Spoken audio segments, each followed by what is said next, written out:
Was the wine and alcohol in biblical times comparable to the wine and alcohol of today? That's question number one. Let me give it to you again, those who are writing it down.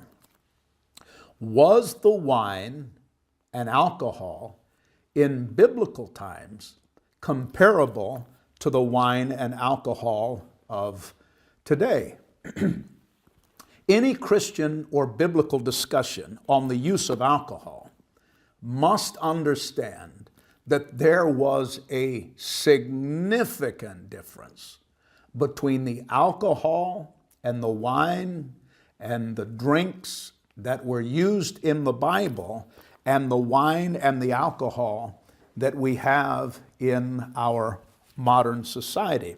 Let me share with you just a few of the significant differences. And again, if you're taking notes, you can write them down. Major significances between the wine and alcohol of biblical times compared to the wine and alcohol of today. Significant reason number one, wine of the biblical era had a much lower alcohol content. Wine and alcohol in biblical and ancient times had a much lower alcohol content. Wines in biblical times are estimated to have been from, and there's variances obviously, it's why the Bible talks about various levels of wine and alcohol in the Bible. Let me give you an example of that. In the Old Testament, there are 11 Hebrew words that we translate as wine and alcohol in a modern English Bible. That's right. In the Old Testament, there are 11 different Hebrew words that are just translated in a modern Bible as wine or alcohol or drink. And then in the New Testament, which is Greek, there are 5 words that are translated simply in our Bibles as wine. But in the original languages, both of Hebrew and Greek, there were levels of definition that we simply do not have in modern English Bibles. And so you understanding what I'm about to teach you is significant in the debate of alcohol and social drinking in the modern church. Wine in biblical times was commonly, as far as alcoholic content, 7 to 10%. Now here's another important thing of history that's very pertinent to this discussion. They lived in a culture of agriculture. They didn't have grocery stores, they didn't have freezers, they didn't have refrigeration, they didn't have all of the modern appliances that we have. And so everything in this era of time, in biblical times, that was raised, including the fruit of the vine, they had to protect it and preserve it. And so because they didn't have distilleries and they didn't have modern appliances and they didn't have refrigeration, once they began to store the grape juice from the fruit of the vine, with time the natural sugar content would begin to ferment. But the wine that they used most commonly for family consumption at meals was 7 to 10% in alcoholic content. Now, the other thing that you need to understand is that wine was not usually shared at a meal in that natural state. By contrast, modern breweries and distilleries produce table wines, fortified wines, hard liquors that are minimally around 14%. Oftentimes 18 to 24%, harder drinks 40 to 50%, and where I was born in West Virginia, where they make their own moonshine, and other parts of the world, it's far beyond 40 to 50% proof. Number two, ancient wine, as I already mentioned, commonly was somewhere around 7+% in alcoholic content. But they didn't drink it straight.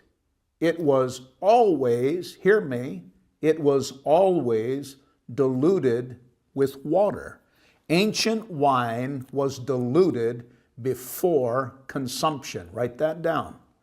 The wine and the alcohol that you're reading of in the scripture was not like modern wine, not like modern alcohol, not like hard liquors that we have today.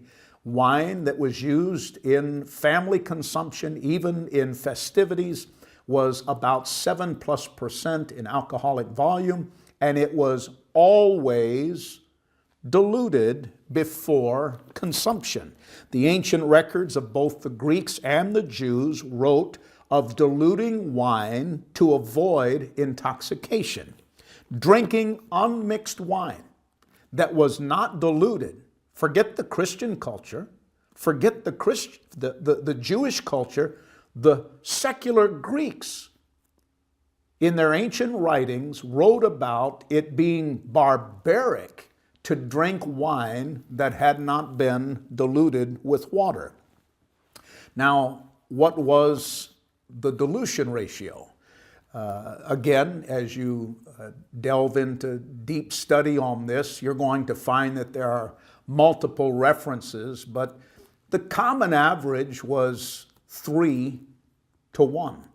3 parts water, 1 part wine, that wine being around 7% or so in alcoholic content. When it was mixed 3 parts water, you can see that it would have been almost impossible to be inebriated or intoxicated by drinking even several glasses of that with a meal. In Homer's Odyssey, they diluted, it's referenced there, 8-to-1. In Pliny's Natural, 20-to-1.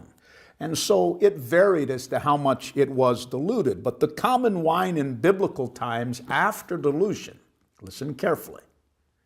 When you are reading about wine in the Bible, most often, now again, 11 Hebrew words, 5 Greek words, 16 different original language from original manuscript words that are typically only translated as wine or fresh wine or new wine or strong drink in the Bible. And so our modern English Bible does not really give us the depth of understanding as to what was being consumed in a casual reading of Scripture.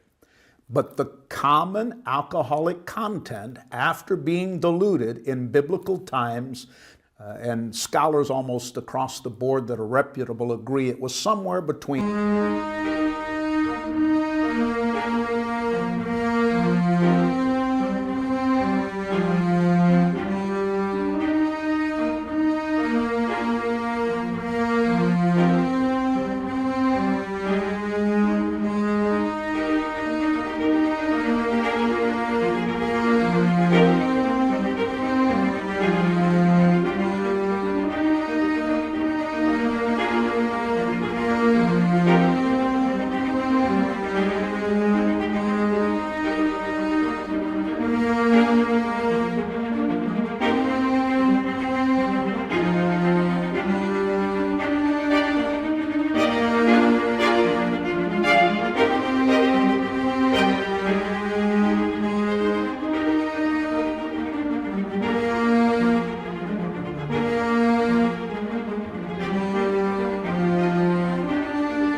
alcoholic in content by a modern standard. Number 3, the distillation process for liquors had not even been invented, let alone developed. Distillation that produces modern alcoholic beverages with an alcohol content of 40% and much higher was not even invented until the Middle Ages. And so hard liquor, as we understand hard liquor today, was totally unknown in biblical times. So strong drink in the Bible is not talking about something like a Jack Daniels or some type of whiskey or scotch or I grew up in a home where drinking was never tolerated, so pardon my vocabulary being limited. But you understand what I'm talking about. Hard liquor, as we have available to us today in common grocery stores, was not available in biblical times.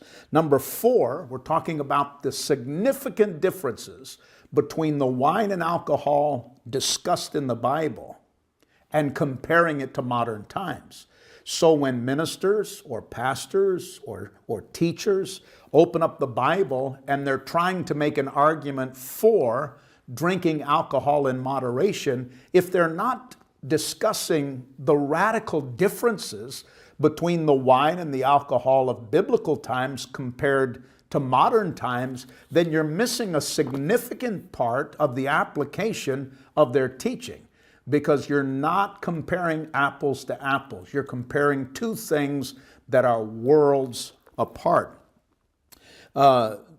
Fourthly, diluted wine was necessary in biblical times. It was not just a matter of pleasure or for festivals. Wine was necessary in their culture. Why? Because, again, of the primitive nature of flowing water and sewage and the dispersing of sewage in villages and towns and communities, etc., water sources were always polluted. And so they had problems with common bacterias and parasites, and we don't have to deal with that. Even though our modern water that comes through our faucets and through our taps is maybe not the healthiest water on the face of the earth, it has been infused with various chemicals and chlorine and various fluoride. I mean, depending on the city where you're at, the water that comes through your tap has been in an attempt to be made as safe as possible. And in most towns and communities and major cities in America, you can drink water out of the tap without having a health risk. Now, that's not so when you go to many countries, and I'll not mention countries by name because I don't want to offend people, but many people from America and from North America who have gone on vacation, and not to third world countries. They've stayed at 5-star and 4-star hotels, and they've made the mistake of drinking water out of the tap, or they brought you a glass of water at the restaurant that wasn't bottled water or purified water. You found out very quickly that the same problems they had in biblical and ancient times still exist today. That was, listen carefully, this is incredibly important, don't miss it. That was the primary use of preserving the fruit of the vine. The slight fermentation process killed Giardia, Cryptosporium, parasites, bacteria, and helped to make their drinking water safe. Very simply stated, I'll state it again, don't miss it, because this is perhaps one of the most centralized points concerning the debate in the modern church when it comes to alcohol, wine, beer, and social drinking. The wine, the alcohol, the common drinks of ancient times, of biblical times, cannot be compared to the alcoholic beverages that we have in modern times. Again, wine commonly 7% alcohol content, but always diluted. Most commonly 3-to-1, sometimes as high as 20-to-1. But common, in the research that I've done through the years, most scholars come back to a figure around 3-to-1. 3 parts water, 1 part wine. The wine mixed in the water primarily was medicinal. It was not used for social drinking. It was used to keep them healthy and to keep their kids from getting sick and people having serious stomach disorders. We read about its medicinal qualities in the parable of the Good Samaritan, the wounded traveler. There by the side of the road, his wounds were treated with oil and wine. The wine was used as an antiseptic. And so wine in the Bible was not the party wines and the pretty wines that we often have in modern culture. It was used primarily as a medicinal application. Alcoholic beverages today are an optional recreational beverage. What do you mean by that, Tiff? I am telling you that in the Bible days, having wine and alcohol to treat water as a part of their medicinal purposes, etc., it was necessary then. I am telling you that in modern society and in the modern church, alcoholic beverages are an optional beverage. You cannot, regardless of your position on either side of the debate of social drinking in the modern church, you cannot make a case that alcohol is a necessity. It simply is not. There are all kinds of beverages available to you that are healthy and much more healthy, far more healthy than any type of wine, beer, alcohol. It's not a necessity in the modern church. People that do it are doing it for recreational reasons. I'll come back to that. And unfortunately,